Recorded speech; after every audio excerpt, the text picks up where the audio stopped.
So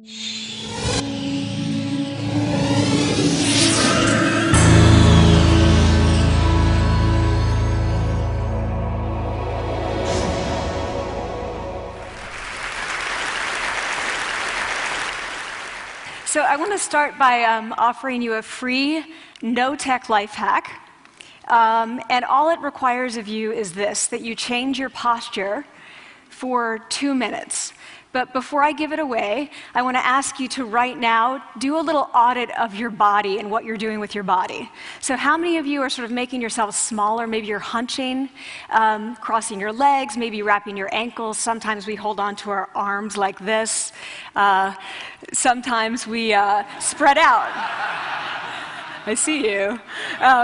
So I want you to pay attention to what you're doing right now. We're going to come back to that in a few minutes, and I'm hoping that if you sort of learn to tweak this a little bit, it could significantly change the way your life unfolds. So we're really fascinated with body language, and we're particularly interested in other people's body language. You know, we're interested in, like, you know, an awkward interaction, or a smile, or a contemptuous glance, or maybe a very awkward wink, or maybe even something like a handshake. Here they are arriving at number 10, and look at this lucky policeman gets to shake hands with the President of the United States. Oh, and here comes the Prime Minister of the... No.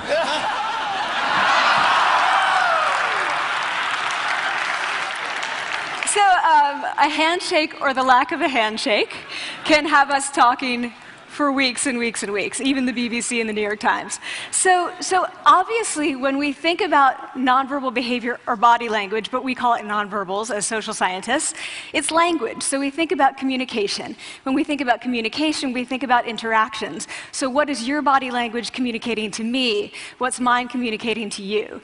And there's a lot of reason to believe that this is a valid way to look at this. So social scientists have spent a lot of time looking at the effects of our body language or other people's body language on judgments.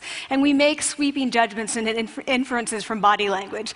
And those judgments can predict really meaningful life outcomes, like who we hire or promote, who we ask out on a date. For example, Nalini Ambady, a researcher at Tufts University, shows that when people watch 30-second soundless clips of real physician-patient interactions, their judgments of the physician's niceness predict whether or not that physician will be sued. So it doesn't have to do so much with whether or not that physician was incompetent, but do we like that person and how they interacted? Even more dramatic, Alex Todorov at Princeton has shown us that judgments of political candidates' faces in just 1 second predict 70% of US Senate and gubernatorial race outcomes. And even, let's go digital, emoticons used well in online negotiations can lead you to claim more value from that negotiation. If you use them poorly, bad idea, right?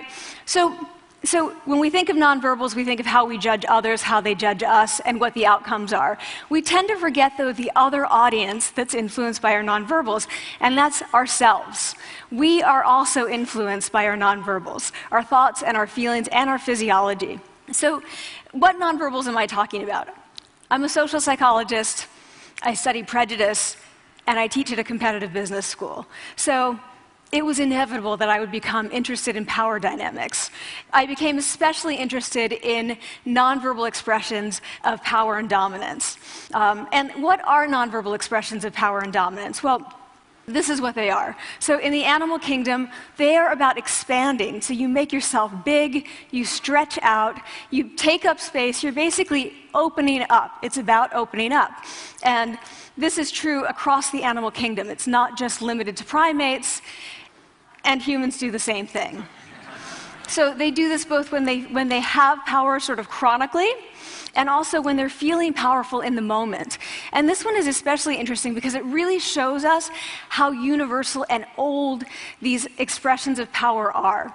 This expression, which is known as pride, Jessica Tracy has studied, she shows that people who are born with sight and people who are congenitally blind do this when they win at a physical competition. So when they cross the finish line and they've won, it doesn't matter if they've never seen anyone do it, they do this. So the arms up in the V, the chin is slightly lifted.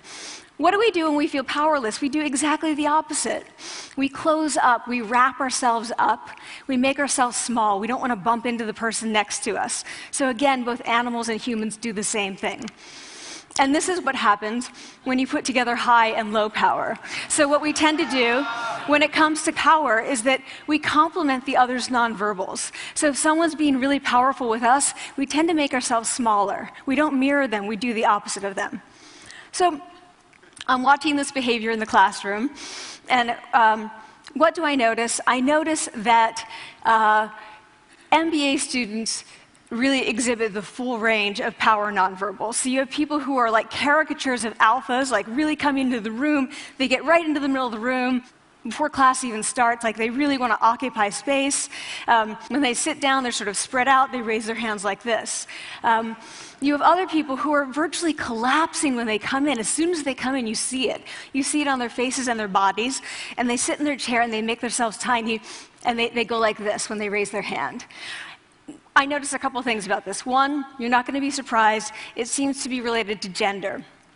So women are much more likely to do this kind of thing than men. Women feel chronically less powerful than men, so this is not surprising. But the other thing I noticed is that it also seemed to be related to the extent to which the students were participating and how well they were participating. And this is really important in the MBA classroom because participation counts for half the grade. So business schools have been struggling with this gender grade gap.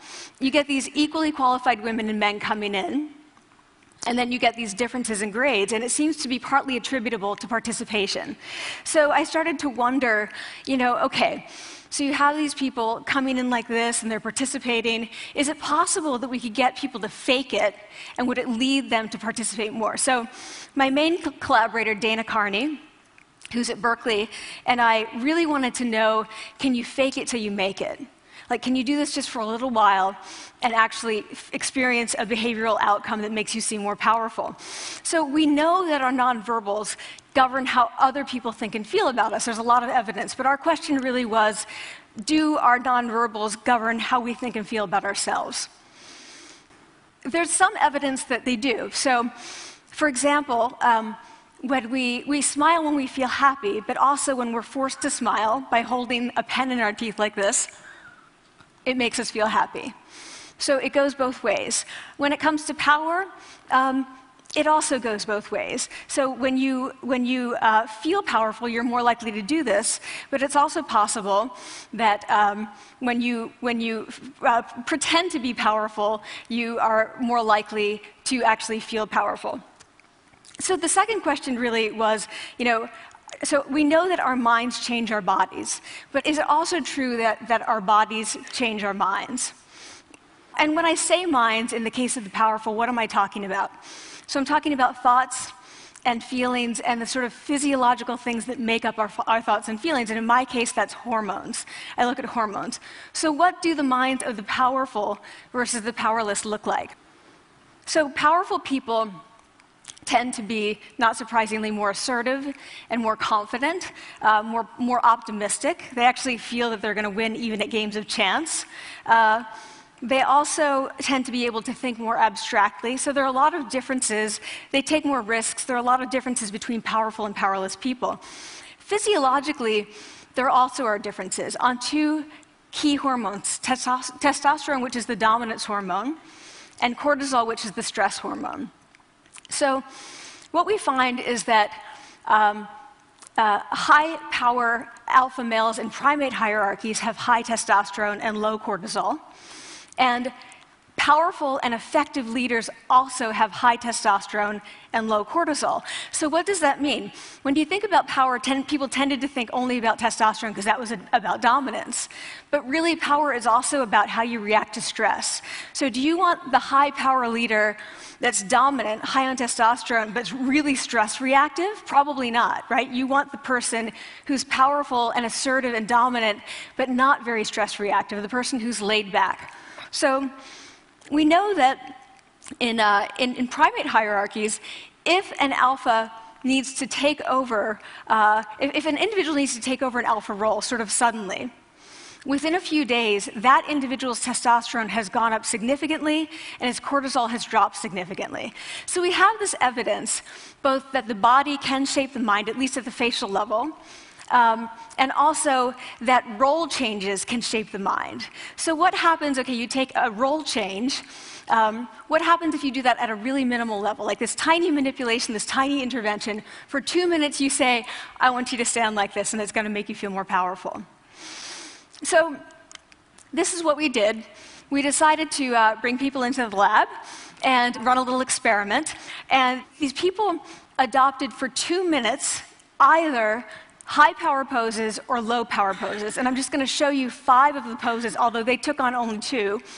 So here's one, a couple more. This one has been dubbed the Wonder Woman by the media.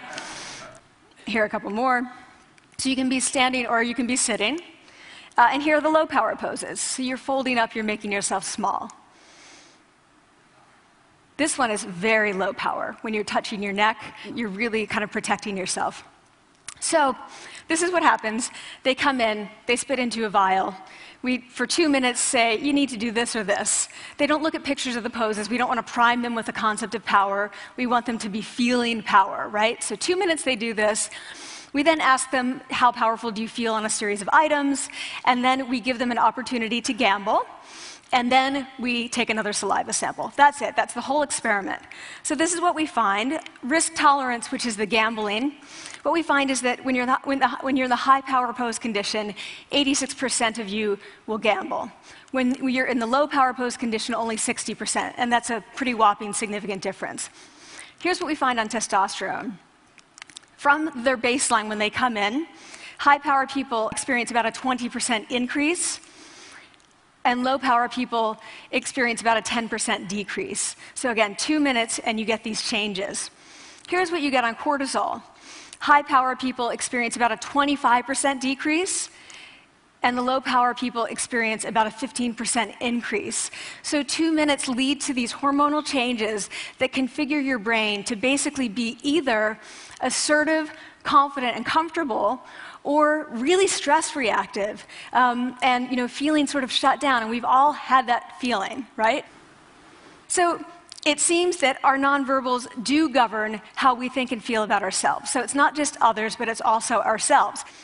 Also, our bodies change our minds. But the next question, of course, is, can power posing for a few minutes really change your life in meaningful ways? So this is in the lab, it's this little task, it's just a couple of minutes. Where can you actually apply this, which we cared about, of course. And so we think it's really what matters, where you want to use this is evaluative situations, like social threat situations.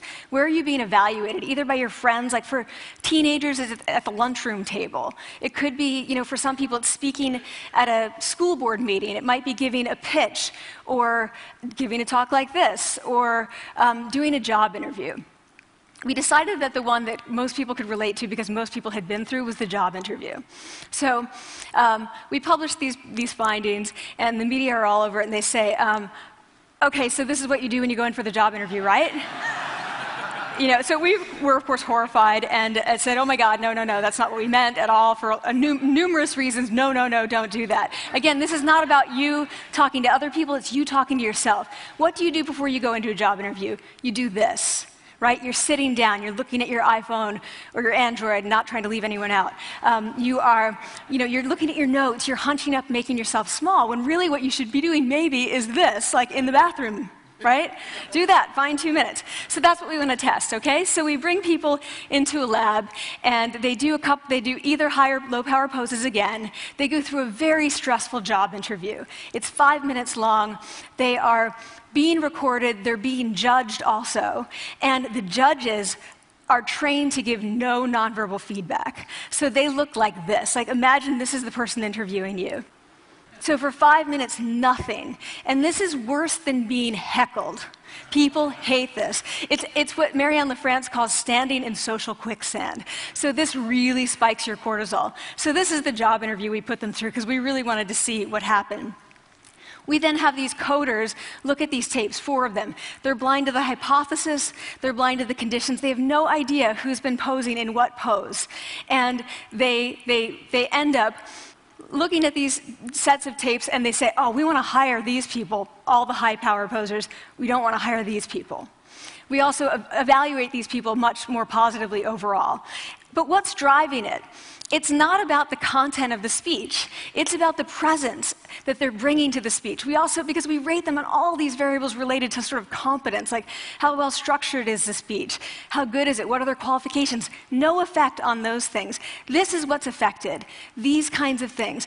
People are bringing their true selves, basically. They're bringing themselves. They bring their ideas, but as themselves, with no, residue over them. So this is what's driving the effect or mediating the effect.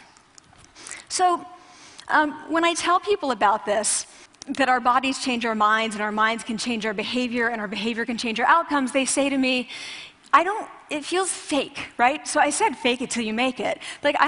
It's not me. I don't want to get there and then still feel like a fraud. I don't want to feel like an imposter. I don't want to get there only to feel like I'm not supposed to be here. And that really resonated with me because I want to tell you a little story about being an imposter and feeling like I'm not supposed to be here.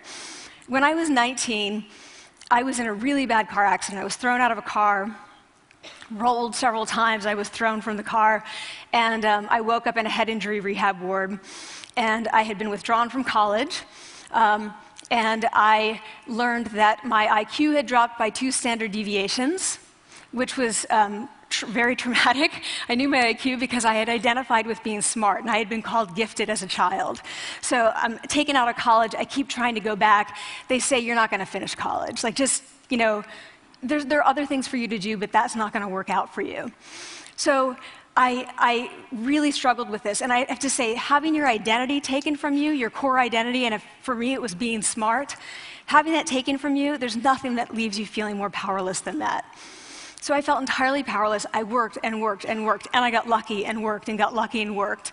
Eventually I graduated from college. It took me 4 years longer than my peers. And I convinced someone, my angel advisor, Susan Fisk, to take me on. And so I ended up at Princeton, and I was like, I am not supposed to be here. I am an imposter. And the night before my first year talk, and the first year talk at Princeton is a 20-minute talk to 20 people. That's it. I was so afraid of being found out the next day that I called her and said, I'm quitting. She was like, you are not quitting, because I took a gamble on you and you're staying. You're going to stay, and this is what you're going to do. You're going to fake it. You're going to do every talk that you ever get asked to do. You're just going to do it and do it and do it, even if you're terrified and just paralyzed and having an out-of-body experience until you have this moment where you say, oh my gosh, I'm doing it. I have become this. I am actually doing this. So that's what I did. 5 years in grad school. A few years, I'm at Northwestern. I moved to Harvard. I'm at Harvard. I'm not really thinking about it anymore, but for a long time I had been thinking, not supposed to be here, not supposed to be here. So at the end of my first year at Harvard, a student who had not talked in class the entire semester, who I had said, look, you got to participate or else you're going to fail, came into my office. I really didn't know her at all. And she came in totally defeated, and she said, I'm not supposed to be here.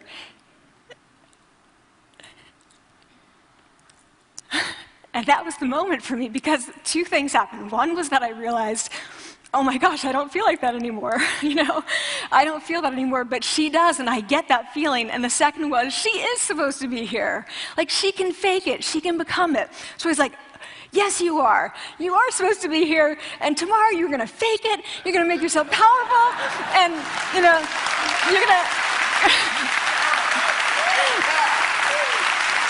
and you're going to go into the classroom, and you are going to give the best comment ever. And she gave the best comment ever. And people turned around, they were like, oh my God, I didn't even notice her sitting there, She comes back to me months later, and I realized that she had not just faked it till she made it, she had actually faked it till she became it. So she had changed. And so I want to say to you, don't fake it till you make it. Fake it till you become it. It's not do it enough until you actually become it and internalize. The last thing I want to leave you with is this. Tiny tweaks can lead to big changes. So this is 2 minutes. 2 minutes, 2 minutes, 2 minutes. Before you go into the next stressful evaluative situation, for 2 minutes, try doing this in the elevator, in a bathroom stall, at your desk behind closed doors. That's what you want to do. Configure your brain to cope the best in that situation. Get your testosterone up, get your cortisol down. Don't leave that situation feeling like, oh, I didn't show them who I am. Leave that situation feeling like, oh, I really feel like I got to say who I am and show who I am. So I want to ask you first, both to try power posing, and also I want to ask you to share the science, because this is simple. I don't have ego involved in this. Give it away. Share it with people, because the people who can use it the most are the ones with no resources and no technology and no status and no power. Give it to them, because they can do it in private. They need their bodies, privacy, and 2 minutes, and it can significantly change the outcomes of their life. Thank you.